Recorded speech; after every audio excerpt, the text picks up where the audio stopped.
श्रीमान वेंकटनाथार्य कवितार्किकेसरी वेदांताचार्य वर्यो मे सन्निधत्तां सदा हृदि कल्याणाद्भुतगात्राय कामितार्थप्रदायिने ताडिपत्री पुरनिवासाय श्री चिंतल वेंकटरमणाय मंगलम। చింతల వెంకటరమణ స్వామి స్వామివారి పేరు చింతల వెంకటరమణ స్వామి. భక్తుల కంటే చింతలన్నీ తీరుస్తాడు కాబట్టి చింతలు రానియడు, చింతలను రానికుండా చేస్తాడు. చింతల రాయుడుగా స్వామి ఇక్కడ వెలిసి ఉన్నాడు. స్వామి కృష్ణదేవరాయ కాలంలో కట్టించిన దేవాలయం 600 సంవత్సరాలు అవుతున్నది. ఇది భాస్కర క్షేత్రం అని కూడా అంటారు. సూర్యుడు వచ్చి ఉదయించేటప్పుడు స్వామి యొక్క కిరణాలు రాతి రథం గుండా 2 రంధ్రాల నుంచి వచ్చి స్వామి పాదాల మీద స్పృశిస్తాయి. కాబట్టి దేవదేవుడైనటువంటి ఆ సూర్య భగవానుడే పూజ చేస్తున్నాడు కాబట్టి ఈ క్షేత్రానికి భాస్కర క్షేత్రం అని పేరు. కాబట్టి సూర్యుడే మనకు పూజ చేస్తున్నాడు కాబట్టి ఇక్కడ వైకుంఠ ఏకాదశి ప్రత్యేకంగా ద్వారదర్శనం అంటూ లేదు. వైకుంఠ ద్వారమే ఇక్కడ తూర్పు వాకిలి నుంచి వచ్చి స్వామివారిని దర్శనం చేసుకోవడం. నిత్యము కూడా మనము వైకుంఠ వాసుని వైకుంఠ ద్వారం నుంచే స్వామిని మనం దర్శనం చేసుకుంటున్నాము. అదేవిధంగా ఇక్కడ వైకుంఠ ఏకాదశి రేపటి దినము.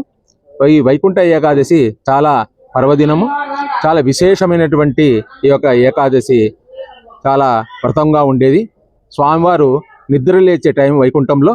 ఈ నిద్ర లేచే సమయానికి దేవతలు, మునులు, అష్టదిక్పాలకులు, నవగ్రహాల అందరూ కూడా వచ్చి స్వామిని దర్శనం చేసుకుంటారు. ఇక్కడ మనమందరం ఆ సమయంలో మనం కూడా దర్శనం చేసుకుంటే ఆయన కరుణించి మనకన్నిటి కూడా కోరికలన్నీ కూడా నెరవేర్చి మోక్ష సాధన, మోక్షాన్ని ప్రసాదిస్తాడని చెప్పేసి మన యొక్క పురాణాలన్నీ చెప్తున్నాయి. కాబట్టి మనమందరము వేకువజామునే లేచి స్వామిని పూర్వానికే ముందే మనమంతా స్నానం చేసి స్వామివారికి వచ్చి స్వామిని దర్శనం చేసుకోవాలి. ఈ వైకుంఠ ఏకాదశి దాని యొక్క విశేషత. తర్వాత ఇక్కడ మన చింతల వెంకటరమణ స్వామి దేవస్థానంలో ఉదయం అంటే రేపు వైకుంఠ ఏకాదశిని పురస్కరించుకునేసి ఉదయం 4 గంటల నుంచి నిరంతరాయంగా రాత్రి 10 వరకు స్వామివారి దర్శనం జరుగుతుంది. కాబట్టి అందరూ కూడా వచ్చి స్వామివారిని దర్శనం చేసుకోండి. నిదానంగా స్వామివారిని దర్శనం చేసుకుని గోవిందనామ స్మరణతో స్వామిని దర్శనం చేసుకోండి. ఎక్కడ కూడా ఈ మనసావాచ కర్మణ అంతా కూడా ఎక్కడ కూడా ఇది లేకుండా స్వామివారి యొక్క నామస్మరణలతోనే వచ్చి స్వామివారిని దర్శనం చేసుకోండి. కాబట్టి అందరూ కూడా వచ్చి స్వామివారిని దర్శనం చేసుకోండి. ముఖ్యంగా ఏమిటంటే 9 గంటలకు గ్రామోత్సవం జరుగుతుంది. ఇక్కడ స్వామివారు గరుడ వాహనం మీద పట్టణ పురవీధులలో స్వామివారి విహరించి భక్తులందరికీ కూడా కృపా కటాక్షము కలిగిస్తారు. కాబట్టి అందరూ కూడా ఇంకొకటి ముఖ్యమైనటువంటిది ఏంటంటే ఇక్కడ రెడ్డివారిపాలెంలో కోదండరామస్వామి దేవాలయంలో రామానుజాచార్యులు ఉన్నారు. ఈయన విశిష్ట అద్వైత స్థాపకుడు.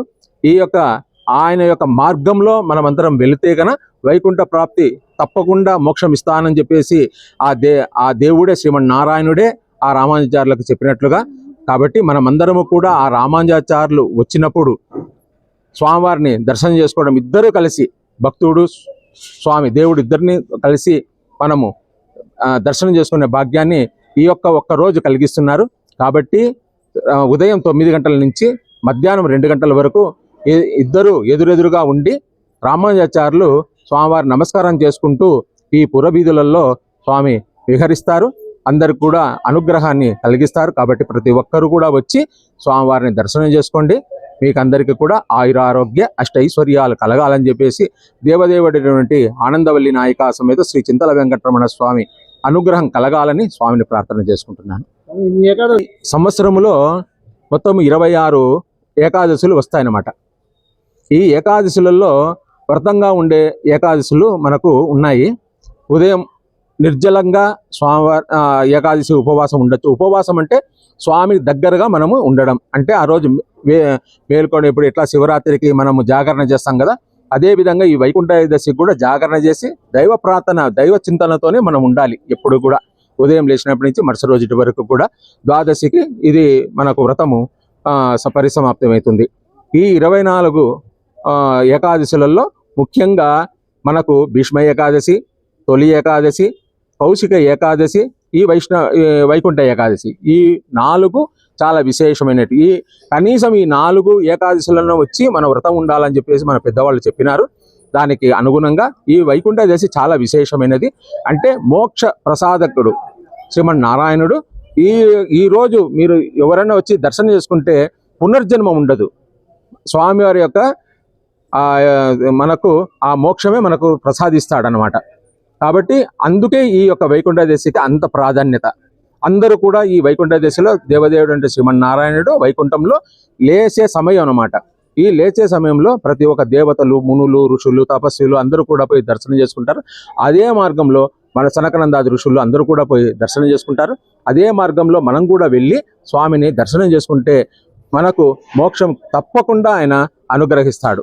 కాబట్టి అందరూ కూడా వచ్చి ఆ దేవదేవుడైనటువంటి శ్రీమన్నారాయణుడైనటువంటి చింతలరాయను, మనకందరికీ కూడా చింతలన్నీ తీర్చేవాడు చింతలరాయన్ని మీరు దర్శనం చేసుకోండి. మీ చింతలన్నీ కూడా నెరవేర్తే అదే విధంగా మోక్షం కూడా లభిస్తుంది. కాబట్టి అందరూ వచ్చి కూడా స్వామివారిని దర్శనం చేసుకోండి. జై చింతలరాయ. చింతల వెంకటరమణ స్వామి ఆలయ ప్రధాన అర్చకుడిని. నా పేరు కెఎస్ కృష్ణస్వామి అయ్యంగార్, మురళీస్వామిని అంటారు. మణి స్థానిక తాడిపత్రి పట్టణంలో చింతల రాయస్వామి దేవాలయం ముందు ప్రసిద్ధమైనటువంటి వైకుంఠ ఏకాదశి పర్వదినాన జిల్లా ఎస్పీ శ్రీ జగదీష్ ఐపీఎస్ గారు మరియు Rohit Kumar Chowdary sub divisional police అధికారి యొక్క ఆదేశాల మేరకు పటిష్టమైనటువంటి బందోబస్తును ఏర్పాటు చేయడం జరిగింది. స్థానిక సబ్ డివిజన్ ఫోర్స్ అంతా కూడా దాదాపు 100 మంది ఇక్కడ సిఐలు, ఎస్ఐలు, హెడ్ కానిస్టేబుల్, ఏఎస్ఐలు, హోంగార్డులు అందరూ కూడా ఉమెన్ ఫోర్స్తో సహా భక్తులకు ఎటువంటి ఇబ్బంది కలగజేయకుండా చూసుకునే విధంగా బందోబస్తు ఏర్పాటు చేయడం జరిగింది. ఈ యొక్క పర్వదినాన్ని ఉపయోగించుకొని దాదాపుగా 50,000 నుంచి 60,000 వరకు భక్తులు రావచ్చని చెప్పి అంచనా వేయడం జరిగింది. ఈ యొక్క దేవాలయంలో క్యూ లైన్లు అయితేనేమి, విఐపి దర్శనంకి అయితేనేమి, డోనర్స్కి అయితేనేమి, అదేవిధంగా ఈ పార్కింగు, లడ్డు కౌంటర్లు, బయటికి వెళ్ళే ఎగ్జిట్ ద్వారాలు మరియు అన్నదాన సత్రాలు అన్ని ప్లేస్లో కూడా పోలీస్ బందోబస్తును ఏర్పాటు చేయడం జరిగింది.